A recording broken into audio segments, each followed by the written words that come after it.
Hi, great that you are listening to the web lecture about influencing factors on leisure behavior and leisure constraints.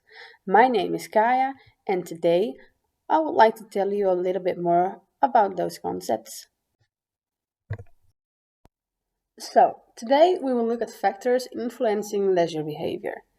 We will learn more about how the social environment influences our leisure behavior.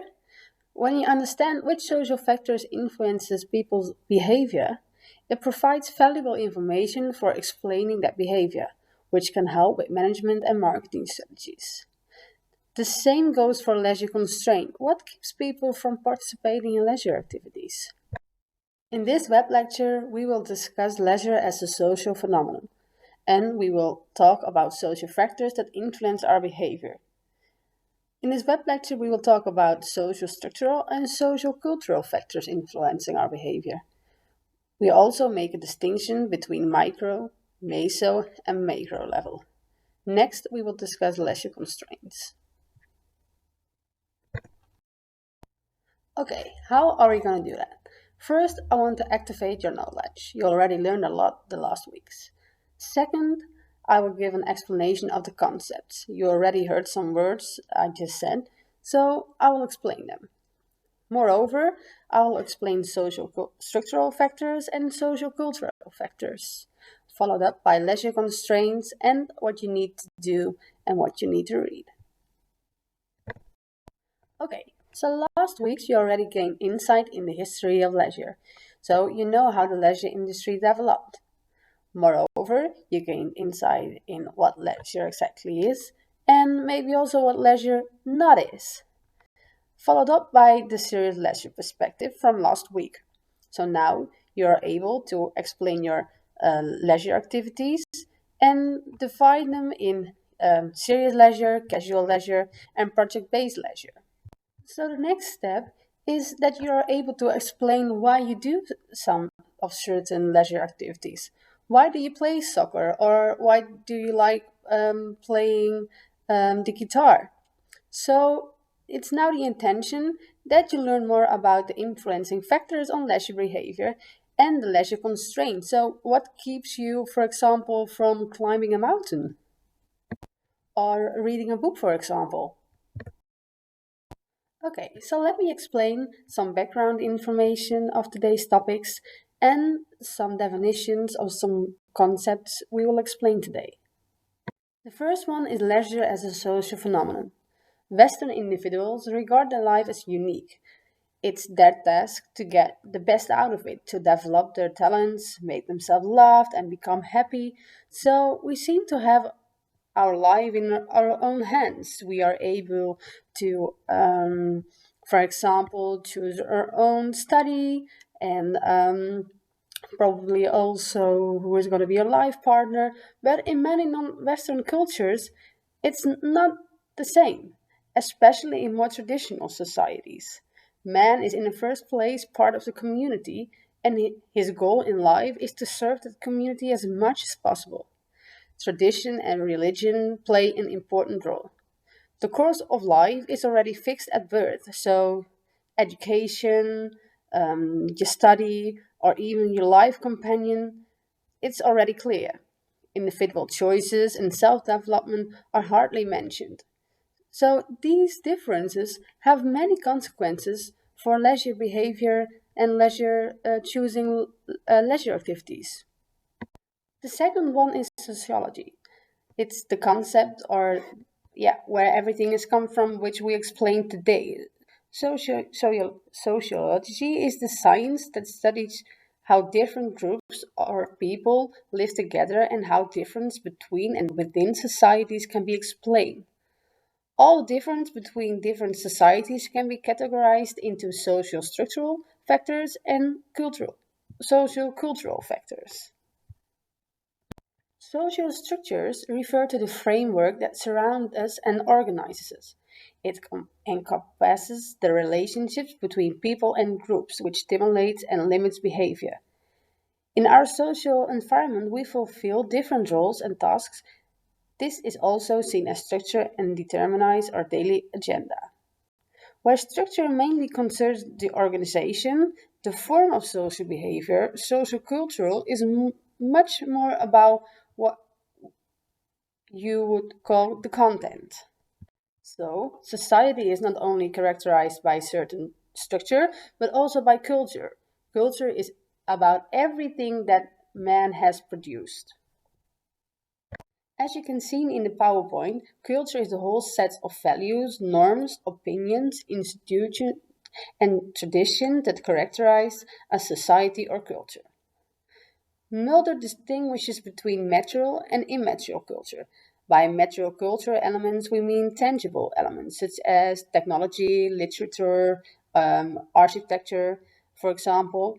And with immaterial cultural elements, we mean the total of expressions or habits from a group, beliefs, perspectives, and values and norms. In order to explain human behavior, we will have to look at the underlying motives. Think of the differences between several countries, different way of life, languages, belief, standards, or manners, or for example, the rules. Clothing is also a thing. It's a world of difference whether you grow up in the Netherlands or in another Western country than in a non-Western country, for example, which has an influence on your leisure behavior. Mulder also distinguishes between high culture and low culture. High culture is about culture for the elite, so it's only accessible to a limited upper layer of the society.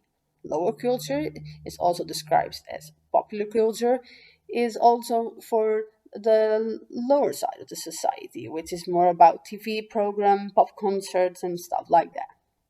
However, the distinction between high and low culture is quite subjective.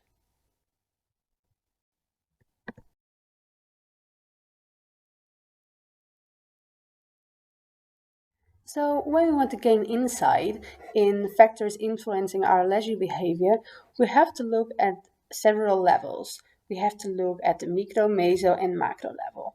Let's start with the macro level. When we talk about macro environment or the macro level, we will talk about larger context, so all influences on national, international, or even global level. It is about, for example, policies and regulations. When we talk about the meso level, it's more about organizations, companies, institutions, or work, your study, sports organizations, for example. So, by means of rules, regulations, and opinions, they influence your life. When we talk about the micro level, sorry, it's more about the direct social environment that influences you and your social position, for example. So, by means of agreements and obligation, among other things, they give structure to your life. Okay, let us discuss the social structure. Before we discuss social influencing factor on leisure behavior, I would like to quickly look back at what social structure already was. Social structure refers to the framework that surrounds us and organizes us. It encompasses the relationships between people and groups, which gives instructions and limits behavior.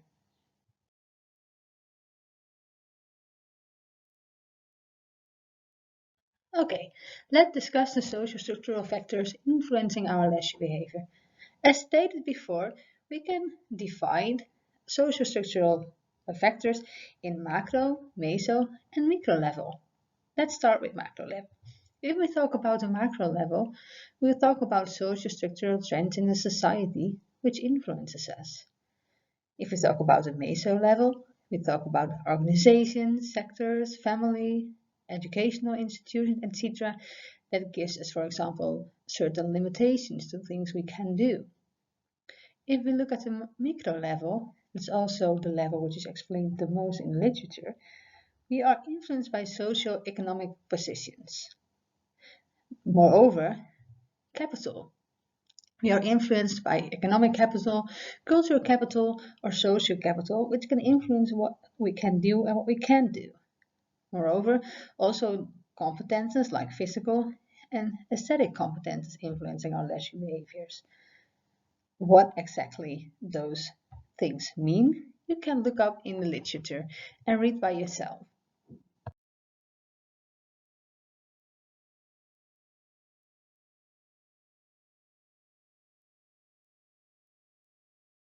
Before we dive in socio-cultural factors influencing our leisure behavior, take a quick look back at what culture was. Culture is the whole of values, norms, opinions, institutions, and traditions that characterize a society or culture.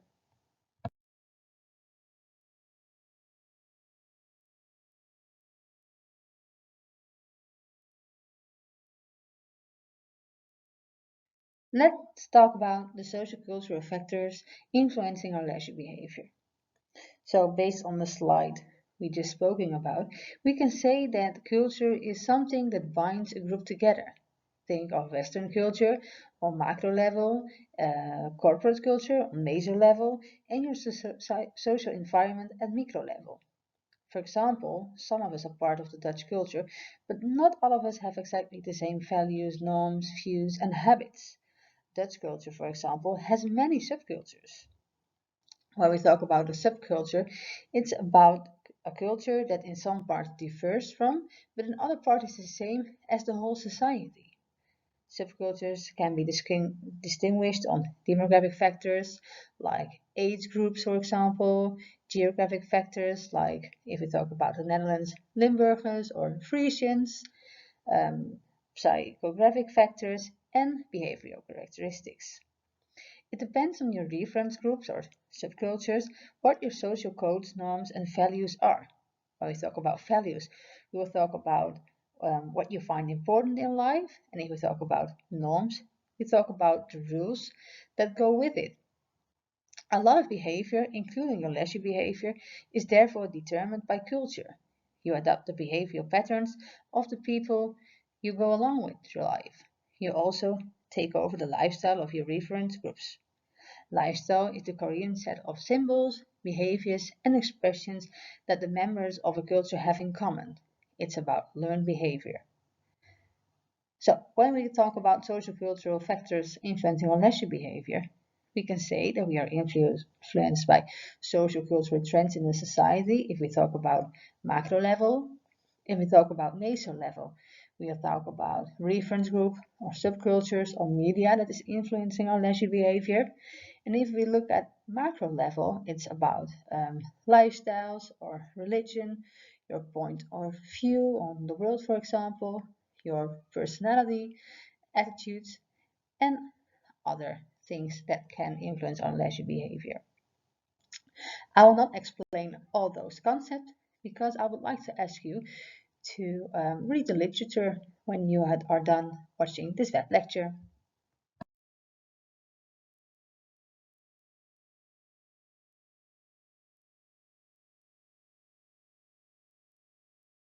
Let's go to the next concept, leisure constraints. Before we start explaining the leisure constraint categories, let's take a look at the definition. According to Li, Lu, Huang, and Wu, leisure constraints can be defined as follows.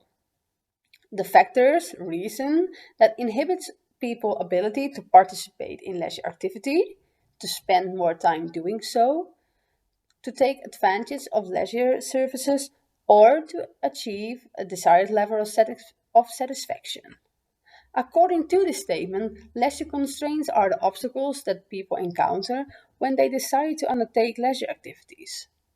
Obstacles refer to limitations, impediments, restrictions, and other factors placed in front of individuals, either by themselves or by culture, society, or environment.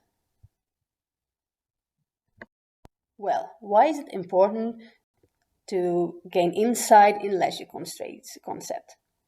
Last week, we already read a bit about the fact that leisure activities play a big role in people's subjective well being because it gives the ability to meet life values, needs such as building social relationships, developing skills, and experience positive emotions.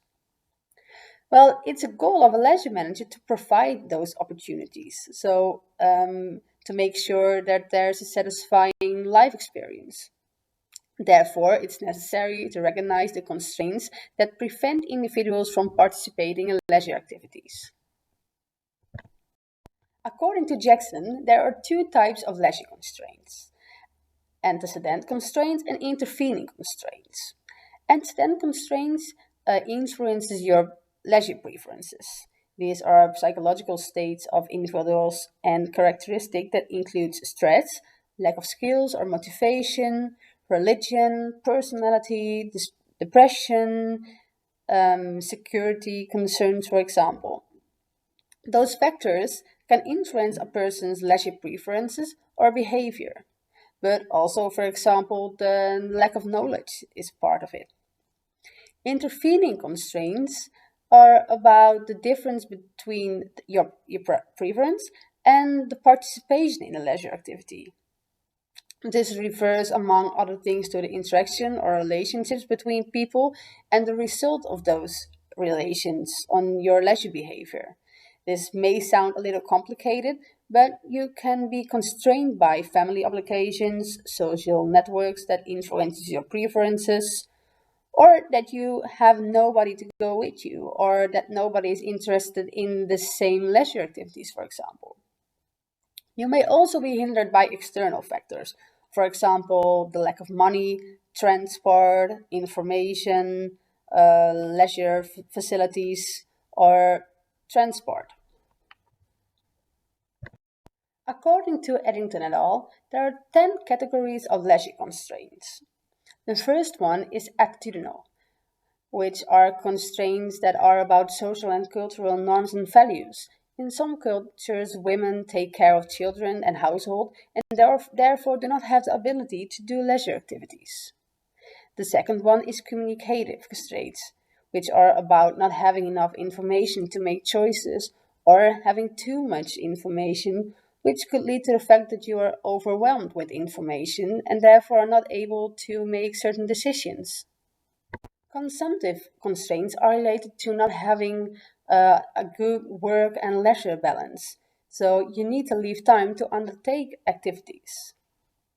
Temporal activities are related to the perception of time. Some people make time for leisure activities and others never seem to have enough time to do so.